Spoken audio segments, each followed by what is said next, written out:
Take a seat. We think of ourselves as Mr. and Mrs. Cropper, but we're not actually married, not in the eyes of the law.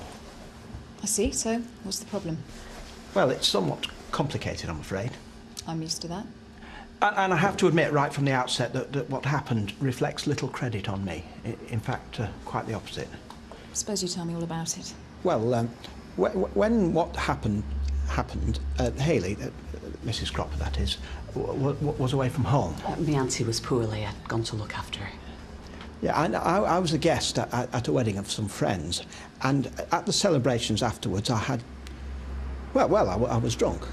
I'm not a drinker, you see, and I had too much. I must have had far too much. He was plied with it, in my opinion. He was got drunk deliberately. Well, anyway, and I'm so ashamed to tell you this, and I deeply regret the anguish that I've caused Hayley.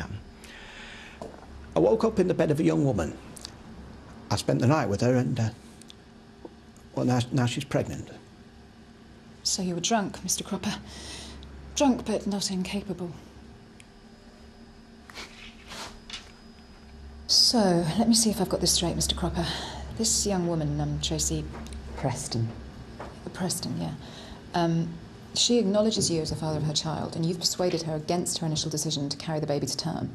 That is correct. We're very concerned about her terminating the pregnancies. I can't have children, you see, Miss Sharma. Ah, yes. I think I'm beginning to understand. And to secure Miss Preston's agreement not to abort the pregnancy, money changed hands, £5,000? Yes, with more to come when the baby's born. She doesn't want to keep it, you see. Yeah, we're worried she's going to change her mind. That's why we wanted your advice. We don't know much about the law. We do know we want this child to bring up as our own. Hayley and me, that is.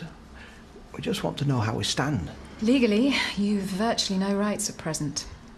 You're totally dependent on Tracy's goodwill. And if it were to come to a dispute between you and her, you've no chance at all. But when the baby's born, it would be very useful if she were to name you as the father on the birth certificate. Right, yes. And then you could certainly proceed with an application to formally adopt or go for a residence order to have the child in your care. But I must stress, this calls for the mother's willing agreement. That's absolutely vital. And ought we to try for some sort of written agreement, would you say? Well, that's certainly an option, but as I said, if you fell out with the mother, I'm not sure it would be of much good. What I'd like to do is give the matter some thought and talk with you again if you're agreeable. Yes, well, we'd be very grateful for your advice. Fine.